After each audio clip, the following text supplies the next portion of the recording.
नमस्कार। आज 14 अक्टूबर है और आज का दिन ना कई सारी जरूरी और दिलचस्प खबरों से भरा हुआ है। तो आज हम बात करेंगे उन्हीं कुछ बड़ी बड़ी घटनाओं की जो हमारी दुनिया को एक नया आकार दे रही हैं। चलिए फटाफट शुरू करते हैं। जरा सोचिए, एक तरफ नोबेल प्राइज, दूसरी तरफ काम से जुड़े नए कानून और तीसरी तरफ ब्लाइंड फुटबॉल। सुनने में तीनों चीजें कितनी अलग लगती हैं, है ना? लेकिन यकीन मानिए, इन सब के बीच एक बहुत ही गहरा कनेक्शन है। तो चलिए आज इसी पहेली को सुलझाते हैं। तो आज का हमारा सफर कैसा रहेगा? सबसे पहले बात होगी अवार्ड्स और सम्मान की। फिर हम देखेंगे कुछ नए नियमों को जो हमारी जिंदगी बदल सकते हैं। इसके बाद ग्लोबल स्टेज पर चलेंगे, दुनिया के नए नेताओं से मिलेंगे। फिर थोड़ा स्पोर्ट्स का जश्न मनाएंगे और आखिर में बात करेंगे मुश्किलों से लड़ने के जज्बे की। तो चलिए शुरुआत करते हैं हमारे पहले सेक्शन से, जहां हम उन लोगों और कहानियों की बात करेंगे जिनकी गूंज पूरी दुनिया में है, इकोनॉमिक्स से लेकर सिनेमा तक।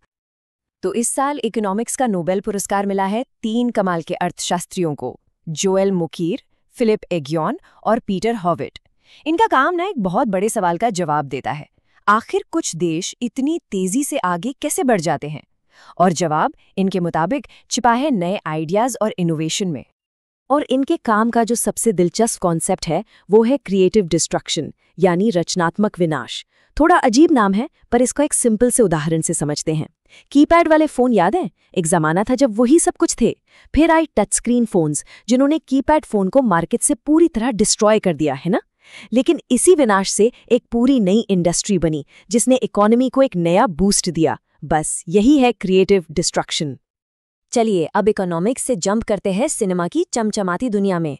गुजरात के अहमदाबाद में हुए 73वें फिल्म फेयर अवार्ड्स, और वहां बस एक ही फिल्म का डंका बज रहा था, और वो थी किरण राव की लापता लेडीज। जैसा कि दिख रहा है, लापता लेडीज ने बेस्ट फिल्म और बेस्ट डायरेक्टर दोनों बड़े अवार्ड्स उठा लिए। एक दिलचस्प चीज ये हुई कि बेस्ट एक्टर का अवार्ड कार्तिक आर्यन और अभिषेक बच्चन के बीच शेयर हुआ। वहीं बेस्ट एक्ट्रेस का अवार्ड गया आलिया भट्ट को। और हाँ, सिनेमा के 2 लेजेंड्स जीनत अमान और श्याम बेनेगल को लाइफ टाइम अचीवमेंट अवार्ड से सम्मानित किया गया। ओके, तो अवार्ड्स की दुनिया से आगे बढ़ते हैं और अब बात करते हैं उन नए नियमों की जो सीधे सीधे हमारी रोजमर्रा की जिंदगी और काम करने के तरीके को बदलने वाले हैं। ये तो हम सबने महसूस किया है ना, कि वर्क और पर्सनल लाइफ के बीच की जो लाइन है वो बिल्कुल धुंधली हो चुकी है। ऑफिस के घंटे खत्म हो गए, लेकिन फोन और ईमेल्स बंद नहीं होते, और यही चीज स्ट्रेस और बर्नआउट का सबसे बड़ा कारण बन रही है। तो इसी प्रॉब्लम को सॉल्व करने के लिए केरल एक बहुत ही जबरदस्त कदम उठा रहा है, राइट टू डिस्कनेक्ट बिल। सोचिए, अगर ये कानून बन गया तो केरल भारत का पहला ऐसा राज्य होगा जहां कंपनी आपको ऑफिस के घंटों के बाद डिस्टर्ब नहीं कर सकती। मतलब आराम से डिस्कनेक्ट हो सकते हैं। ये वर्क लाइफ बैलेंस और मेंटल हेल्थ के लिए एक गेम चेंजर हो सकता है। फ्रांस और स्पेन जैसे देशों में ऐसे कानून पहले से हैं। चलिए अब एक और बड़े चैलेंज पर आते हैं, इंडस्ट्रियल पॉल्यूशन। सवाल हमेशा यही रहता है कि इन बड़ी बड़ी कंपनियों को प्रदूषण कम करने के लिए कानूनी तौर पर कैसे मजबूर किया जाए। और इसका जवाब मिलता है कार्बन क्रेडिट मार्केट में। इसका कॉन्सेप्ट बड़ा सिंपल है। देखिए, सरकार हर कंपनी के लिए पोल्यूशन की एक लिमिट सेट कर देती है। अब जो कंपनी उस लिमिट से कम पोल्यूशन करती है उसको मिलते हैं कार्बन क्रेडिट्स, एक तरह का इनाम। और जो कंपनी लिमिट क्रॉस कर जाती है उसे या तो भारी पेनल्टी देनी पड़ती है या फिर उन अच्छी कंपनियों से ये क्रेडिट्स खरीदने पड़ते हैं। मतलब पर्यावरण को बचाने का सीधा फाइनेंशियल फायदा। फिलहाल ये सिस्टम 4 मेजर इंडस्ट्रीज पर लागू किया गया है, एल्यूमिनियम, सीमेंट, क्लोरएल्कली और पल्प एंड पेपर।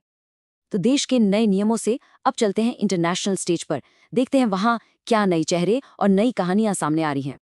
सबसे पहले खबर आ रही है सेशल्स से। वहां हुए हैं प्रेसिडेंशियल इलेक्शंस और पैट्रिक हर्मिनी ने 52.7% वोटों के साथ जीत हासिल कर ली है। तो अब वो होंगे देश के नए प्रेसिडेंट। अब थोड़ा सा सेशेल्स के बारे में जानते हैं। ये हिंद महासागर में एक आइलैंड नेशन है और अफ्रीका का सबसे छोटा देश भी। इसकी राजधानी विक्टोरिया है और ये पूरा देश 155 खूबसूरत आइलैंड से मिलकर बना है। सिर्फ सुंदर ही नहीं, बल्कि स्ट्रेटेजिकली भी बहुत जरूरी जगह है। 107, 107, ये सिर्फ एक नंबर नहीं है, इसके पीछे एक पूरी कहानी है। ये नाम है कमला हैरिस की नई किताब का 107 डेज।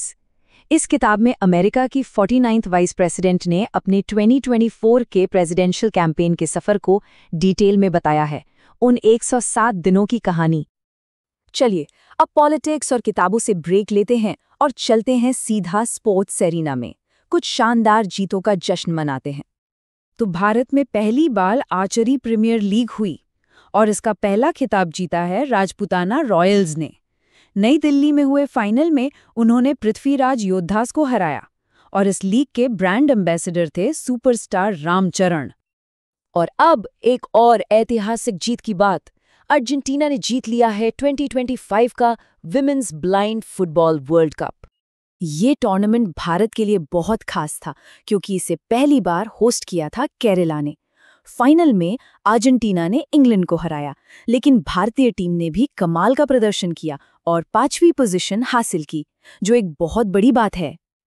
देखिए, खेल के मैदान में जीतने के लिए ना हिम्मत और लचीलापन यानी रेजिलियंस चाहिए, और हमारा आखिरी सेक्शन इसी जज्बे के बारे में है, चाहे वो वाइल्ड लाइफ को बचाने की लड़ाई हो या फिर आपदाओं से निपटने की तैयारी। और ये एक बहुत ही गर्व का पल है भारत के लिए। काजीरंगा नेशनल पार्क की field director doctor Sonali Ghosh पहली भारतीय बन गई हैं जिन्हें वाइल्ड लाइफ कंजर्वेशन के लिए इतना प्रतिष्ठित IUCN केंटन मिलर अवार्ड मिला है। कमाल की बात है। और डॉक्टर घोष का काम उस मैसेज से बिल्कुल जुड़ता है जो 13 अक्टूबर को international day for disaster risk reduction पर दिया गया। इस साल की थीम थी फंड रेजिलियंस नॉट डिजास्टर, मतलब आपदा आने के बाद पैसा खर्च करने से बेहतर है पहले से तैयार रहने में इन्वेस्ट करना, समुदायों को मजबूत बनाने में। तो आज हमने देखा कि कैसे इकोनॉमिक्स के बड़े बड़े सिद्धांतों से लेकर हमारे वर्क लाइफ बैलेंस तक हर छोटी बड़ी चीज आने वाले कल को बना रही है। अब सवाल ये उठता है कि इन सारे बदलावों में से वो कौन सा एक चेंज होगा जिसका असर हम सबसे पहले अपनी जिंदगी में महसूस करेंगे। इस सवाल पे सोचने के लिए छोड़ते हैं।